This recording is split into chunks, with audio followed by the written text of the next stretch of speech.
Kembali lagi bersama saya Nani Setiawati, CGP Angkatan 10 dari Kabupaten Jember.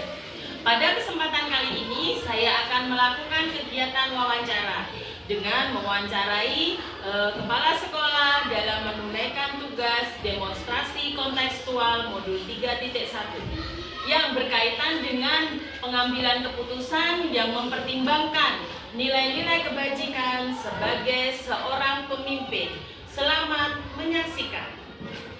Selamat pagi Ibu. Bagaimana kabarnya Ibu hari ini? Alhamdulillah sehat. Saya minta waktunya Ibu sebentar. Saya ingin mewawancarai Ibu tentang dilema etika dan prinsip yang ada yang Ibu pimpin di sekolah.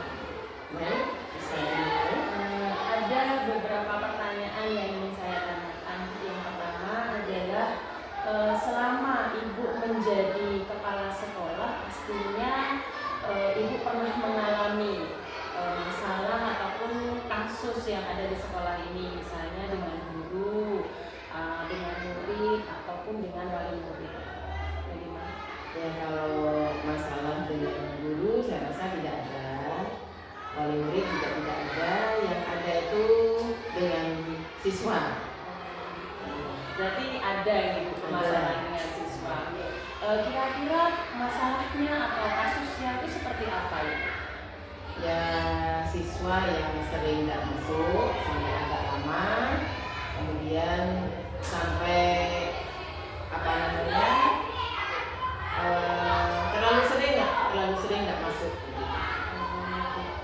Karena siswa ini sering tidak masuk, bagaimana Ibu dapat mengidentifikasi kasus-kasus yang merupakan dilema etika ataupun bujukan moral yang ada yang menurut Ibu?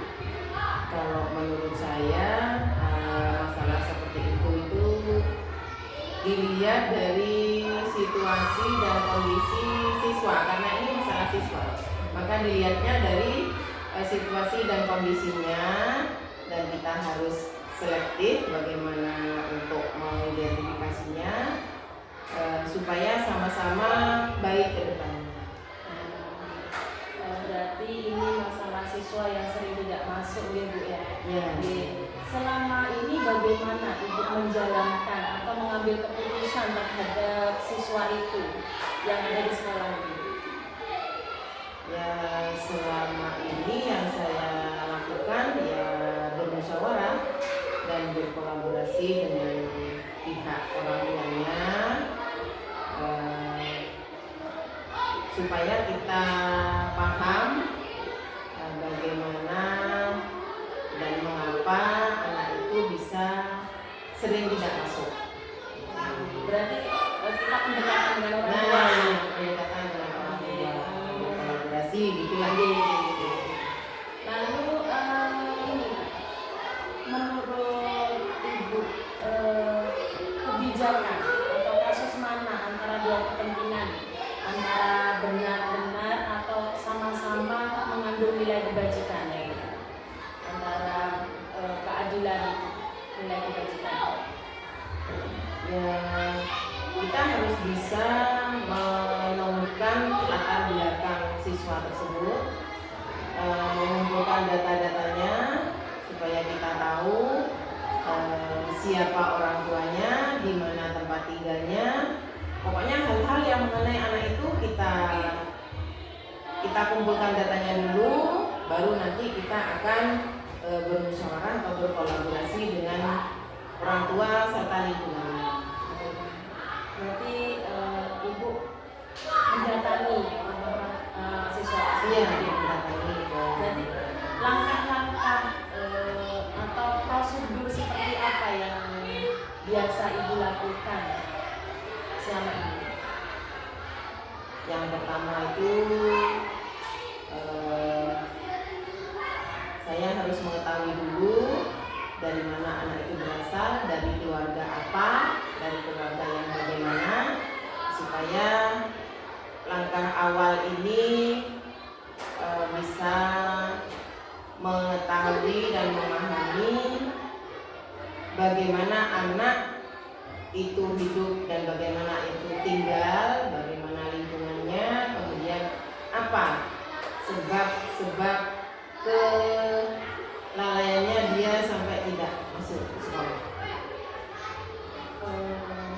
Berarti ibu mencari penyebab dari anak Mencari tersebut penyebab dengan cara mengumpulkan datanya, data dirinya, data keluarganya, dan dirinya.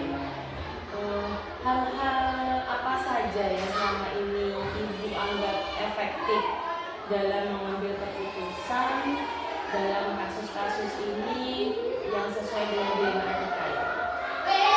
Kalau menurut ibu, semua permasalahan itu dapat diselesaikan dengan cara musyawarah, karena dengan bermusyawarah kita nantinya akan menemukan titik terang atau jawaban dari dilema itu sendiri.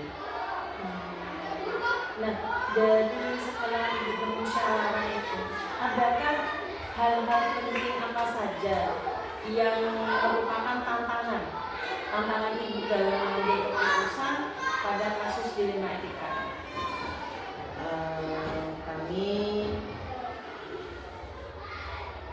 ketika menghadapi kasus seperti ini, paling tidak kita harus selektif terhadap masalah yang dihadapi, kemudian memprioritaskan sebab utamanya,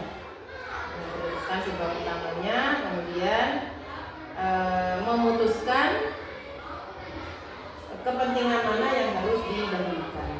Jadi ada skala prioritas untuk menyelesaikan apa yang lebih dahulu.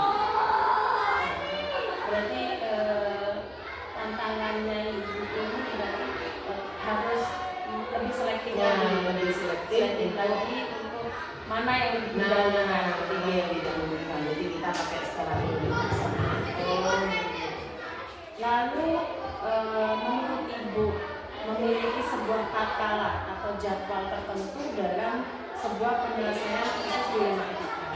Apakah ibu langsung menyelesaikan di tempat atau memiliki sebuah jadwal untuk menyelesaikan dalam bentuk prosedur seperti dalam bentuk apa yang ibu harapkan seperti itu, seperti juga prosedur yang ingin ibu jalankan?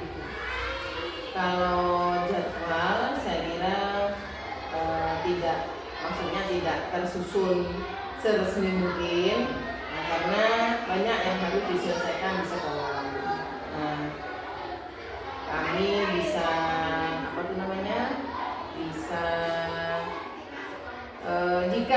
jika ada dilema seperti ini, kami melihat kegiatan yang ada di sekolah, seandainya ada waktu atau ada kesempatan, kami akan langsung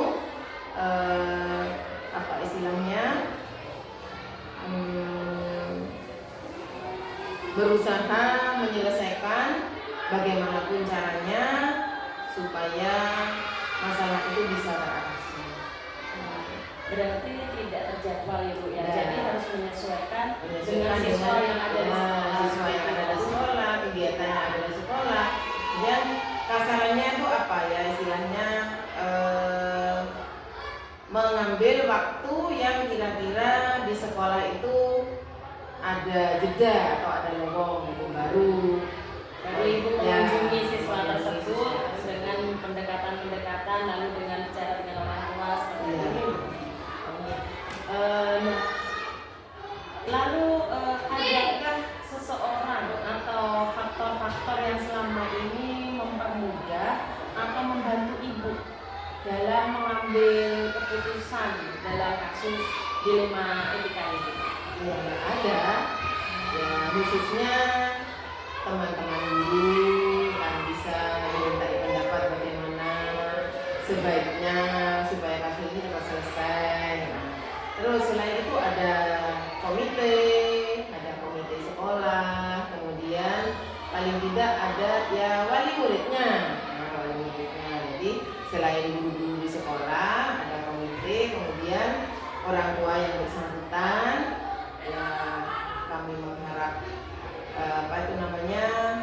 kemudahan-kemudahan dari situ supaya masalah itu cepat teratasi. Berarti Ibu tuh pendekatannya dengan komite, lalu dengan terutama dengan teman sejawat teman guru, dengan anak buahnya Ibu dulu seperti itu, lalu dengan komite dan wali murid itu sendiri. Ya. Lalu dari semua hal yang telah Ibu sampaikan barusan, pembelajaran apa yang dapat Ibu petik dari pengalaman Ibu dalam mengambil keputusan di lima? Kalau hal itu menurut saya itu yang paling penting adalah musyawarah ataupun kolaborasi, kepedulian dalam mengambil keputusan, itu yang paling penting menurut saya. Terima kasih banyak kesempatan Ibu meluangkan waktu untuk saya. Terima kasih. Wassalamualaikum warahmatullahi wabarakatuh. Assalamualaikum warahmatullahi wabarakatuh. Waalaikumsalam warahmatullahi wabarakatuh. Perkenalkan, nama saya Nani Setiawati, CGP Angkatan 10. Mohon maaf mengganggu waktunya Bapak. Ya, gimana Bu Nani? Jika berkenan, saya ingin mewawancarai Bapak sebagai kepala sekolah. Tentunya Bapak selama menjadi kepala sekolah ini pernah mengalami masalah yang ada di sekolah, misalnya dengan guru atau dengan guru dan wali murid ataupun dengan murid sendiri. Bagaimana Bapak? Iya Bu Nani, tentunya sebagai pemimpin, apalagi kita membawa beberapa grup binaan, tentunya sering ada polemik, sering ada crash atau sering ada benturan di antara sesama guru dengan wali murid, dengan murid. Itu pasti nanti sebagai pemimpin, mungkin nanti Bu Nani akan mengalami seperti itu. Siap Bapak. Bisa Bapak minta tolong ceritakan masalah seperti apa yang pernah dialami oleh Bapak sebagai pemimpin di sekolah? Banyak sebenarnya Bu Nani. Salah satu contoh misalnya yang pernah saya alami ya, ketika saya pertama kali menjadi kepala sekolah diangkat, kebetulan di sekolah saya ada guru senior. Beliau pernah mengikuti ujian kepala sekolah sampai 2 kali tidak lolos Bu Nani. Jadi keinginannya sangat kuat untuk menjadi seorang kepala sekolah. Beliau senior dan pernah menjabat sebagai PLT selama 1 tahun. Dan ketika saya ditempatkan di sekolah tersebut, di sekolah ini maksudnya, beliau merasa keberatan, merasa apa yang sudah beliau lakukan selama 1 tahun menjadi PLT, merasa sedikit tersingkir rasanya begitu ketika saya menjadi kepala sekolah di sana.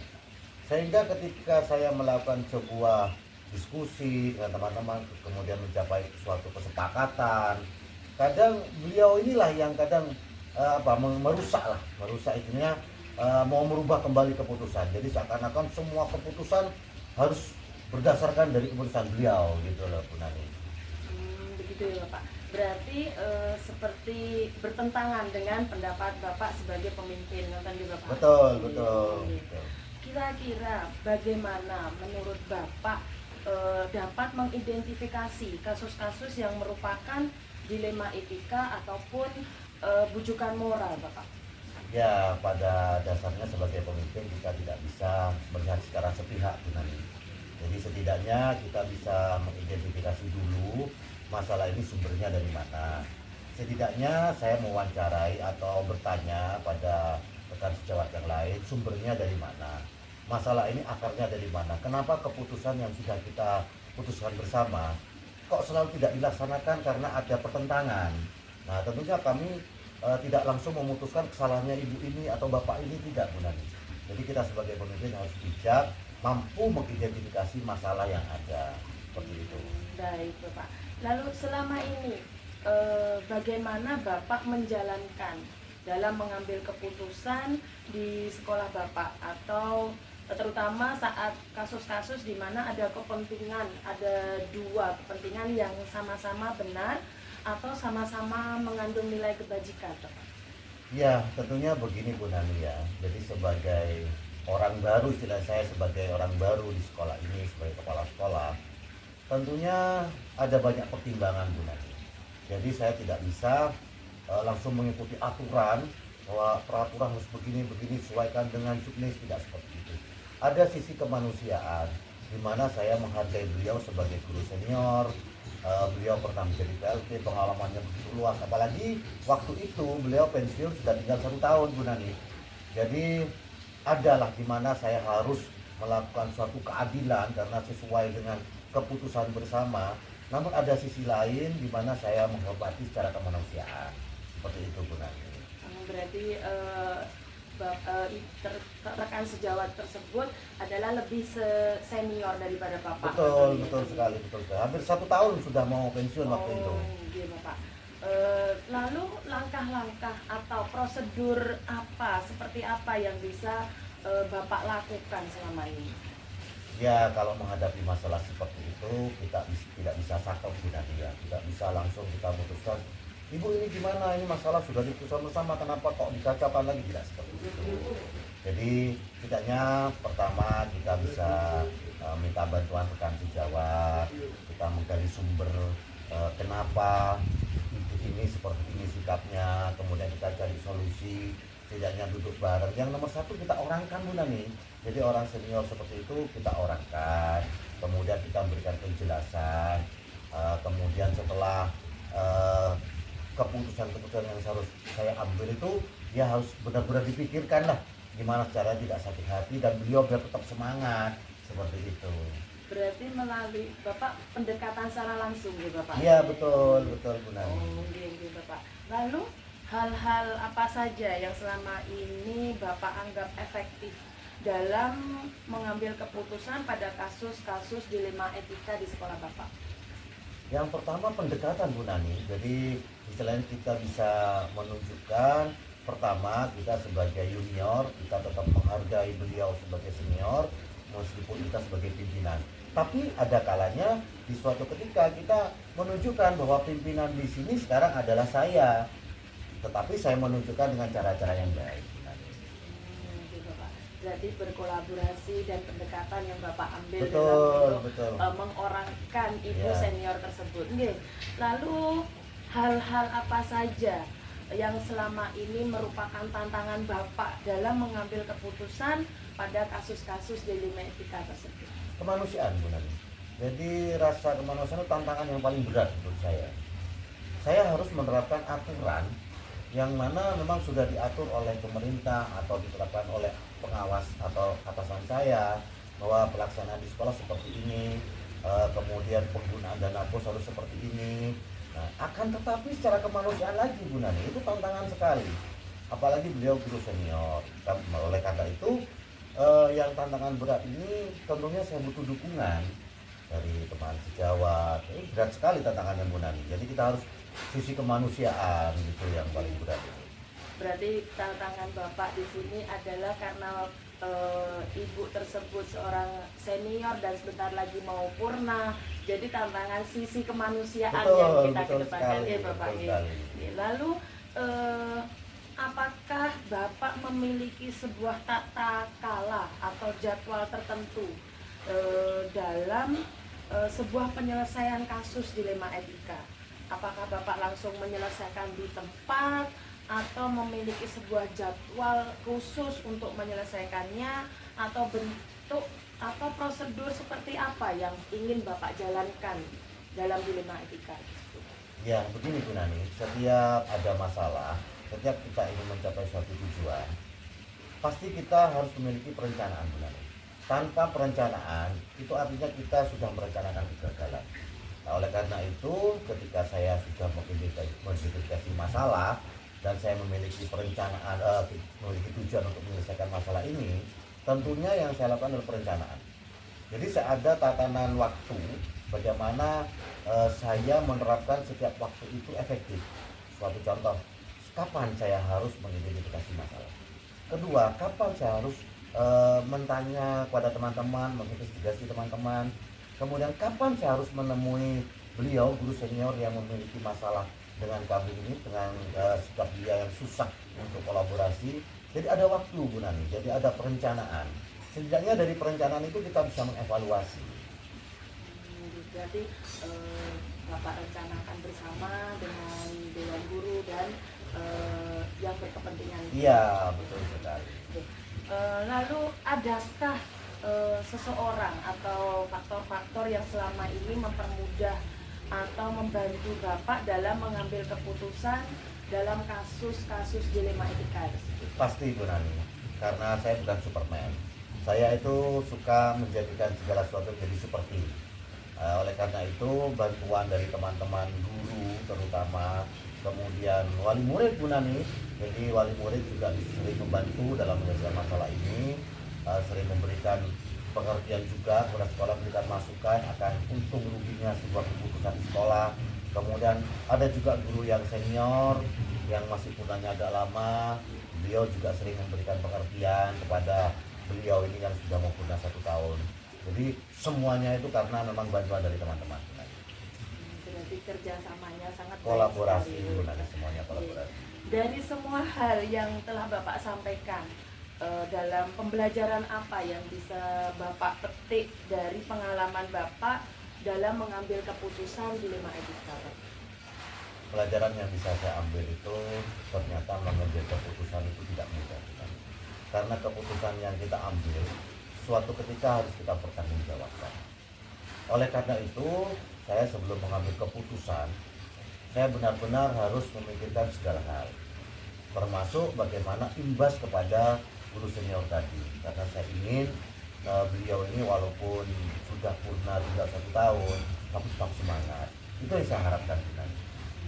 Terima kasih sekali Bapak. Sama-sama, Bu Nani. Masukannya, pengalamannya sangat membantu saya dalam tugas ini. Mohon maaf jika saya mengganggu waktu Bapak. Oh, enggak apa-apa Bu Nani, kamu siap membantu. Terima kasih banyak waktunya. Pengalamannya sangat benar-benar menjadi inspirasi buat saya. Ya, Terima kasih Sama-sama, Bapak sama-sama. Eko Mulyotomo. Assalamualaikum warahmatullahi wabarakatuh. Waalaikumsalam warahmatullahi wabarakatuh. Selamat sukses ya Bu Nani ya. Terima kasih Bapak. Assalamualaikum warahmatullahi wabarakatuh. Selamat siang Bu Siti. Kenalkan, nama saya Nani Setiawati, CGP Angkatan 10. Mohon waktunya Bu Siti kalau tidak mengganggu Bu. Ya, jika berkenan saya ingin mewawancarai Ibu sebagai pemimpin di sekolah ini. Tentunya dalam Ibu menjadi kepala sekolah, pastinya Ibu pernah mengalami masalah yang ada di sekolah ini, misalnya dengan guru, dengan murid, wali murid, ataupun dengan warga sekitar. Bagaimana Ibu? Kalau tanya masalah yang ada di sekolah itu banyak. Kebetulan di sekolah ini sangat kompleks Bu. Oh, begitu. Masalahnya kompleks, baik itu dari guru, kemudian dengan wali murid dan juga dengan masyarakat. Oh, begitu. Bisa minta tolong Ibu ceritakan sedikit permasalahan atau kasus yang ada di sekolah Ibu. Yang pertama gini, kita kebetulan sekolah sini itu muridnya paling sedikit. Nah, terus ini disebabkan ada beberapa faktor sehingga kenapa murid itu berdampak sedikit. Jadi kami sudah melakukan baik observasi ke lingkungan, ke masyarakat, itu ada beberapa hal yang menyebabkan sekolah kita itu menjadi berkurang muridnya. Jadi antara lain ya banyak kedisiplinan dulu mungkin pada waktu itu masih kurang. Jadi seperti jam masuk, waktunya sudah bermasuk masih belum masuk seperti itu. jadi menghambat pembelajaran. Di samping itu mungkin ada beberapa guru yang ada permasalahan sehingga membawa istilahnya kurang baik dengan wali murid. Jadi karakter yang menimbulkan kadang-kadang itu wali murid itu menjadi sakit hati dengan ucapan guru, salah satu guru itu. Ya, Begitu ya Bu ya. Jadi antara guru dan wali murid itu kurangnya komunikasi seperti itu ya Bu ya. Nah, selama ini kira-kira bagaimana Ibu tuh mengidentifikasi kasus-kasus yang merupakan dilema etika ataupun bujukan moral itu? Pertama yang saya lakukan yang seperti tadi, jadi semua ini adanya kurangnya komunikasi yang baik antara wali murid dengan guru, dengan pihak sekolah. Jadi kemudian setelah saya lihat beberapa faktor penyebab dari guru, mungkin terutama dari guru mungkin ya, itu kami kemudian mengambil tindakan melakukan komunikasi dengan cara mengadakan rutin setiap tahun setiap bahkan dalam 1 bulan, kalau itu guru pasti dengan dewan guru itu selalu adakan rapat terutama yang menyangkut masalah apa-apa yang terjadi di sekolah dan bagaimana caranya untuk hubungan dengan masyarakat, dengan wali murid itu bagus seperti itu. Oh, berarti Ibu pendekatan dengan guru dulu sebagai pemimpin, lalu setelah itu baru pendekatan dengan wali murid. Oh, berarti selama ini menurut Ibu dalam menjalankan mengambil keputusan di sekolah Ibu ini, terutama untuk kasus-kasus di mana ada dua kepentingan ini Bu, sama-sama benar atau sama-sama mengandung nilai kebajikan. Menurut Ibu tuh bagaimana Ibu menjalankan untuk mengambil keputusannya? Saya kira gini, kalau menurut saya ya, kalau guru kadang merasa apa yang sudah dilakukan itu sudah benar, tetapi kita sebagai kepala sekolah, sebagai pemimpin itu harus tahu juga apakah yang benar dilakukan guru itu sudah sepenuhnya itu benar gitu. Jadi kita selalu mengevaluasi apa yang sudah dilakukan guru-guru, kemudian umpan balik kita sampaikan pada waktu rapat. Jadi sebenarnya kekurangannya di sini loh begitu. Kita itu kurang, pembelajaran kita itu perlu ditingkatkan dari ini loh seperti itu. Ya. Berarti Ibu sudah sudah mengambil keputusan dengan cara berkolaborasi dengan guru dan wali murid. Lalu langkah-langkah prosedur seperti apa yang biasanya Ibu lakukan selama ini? Maksudnya apa? Kalau langkah-langkah maksudnya dalam menjalankan ini tuh Ibu bagaimana langkahnya seperti itu? Pertama kan kita direncanakan dulu. Jadi sebelum kita program dulu, kapan kita mau melakukan pertemuan bersama dengan guru dulu, termasuk jadwal pertemuan untuk wali murid itu yang pertama. Kemudian musyawarah. Jadi kalau apapun baik itu dari guru ataupun dari wali murid itu kita rangkum semuanya. Maka dengan itu menurut saya musyawarah bersama untuk mengambil keputusan dan untuk menentukan mana yang terbaik untuk kita lakukan. Berarti karena Ibu berkolaborasi dengan guru dulu.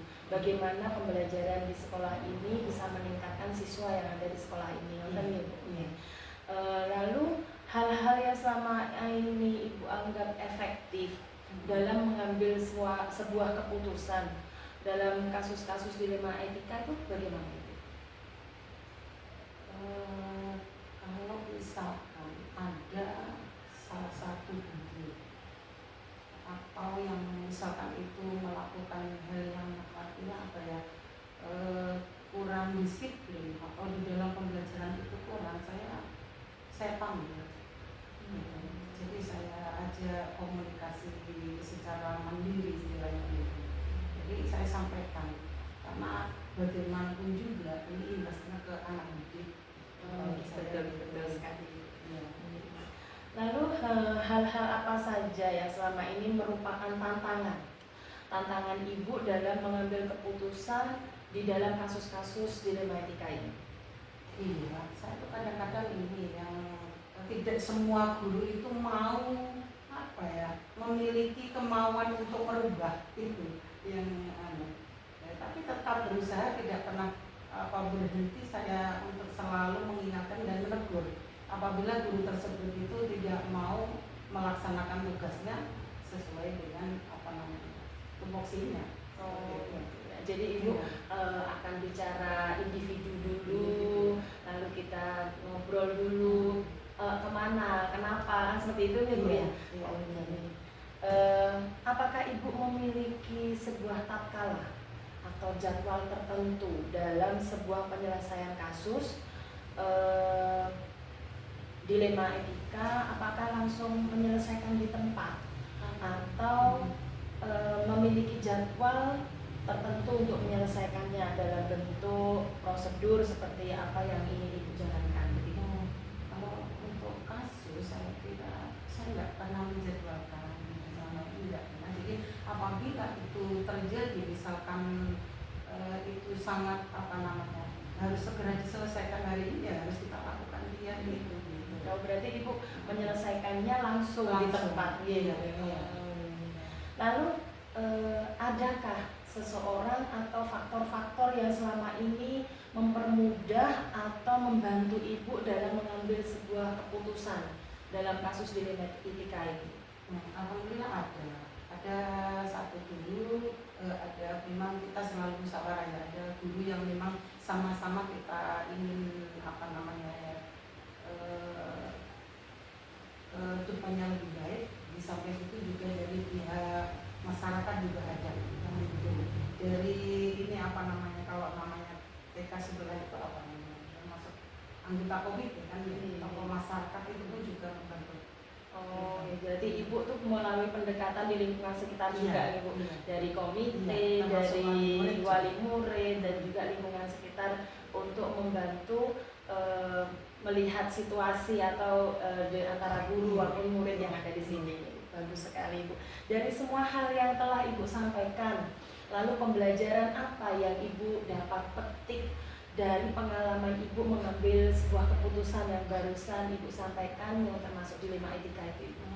Kalau menurut saya banyak sekali kita lebih banyak belajar bijak menghadapi persoalan, terus kemudian kita banyak pengalaman dengan berbagai macam kasus, baik itu di lingkungan sekolah, dengan orang tua maupun dengan masyarakat. Terima kasih Ibu atas Ibu mau mengungkapkan masalah atau kasus yang ada di bawah pimpinan Ibu. Mohon maaf Ibu kalau ada kata-kata yang saya kurang berkenan di Ibu, saya minta maaf dan saya mengucapkan terima kasih banyak Ibu meluangkan waktu untuk saya untuk mewawancarai Ibu sebagai pemimpin di sekolah atau sebagai kepala sekolah. Sama-sama.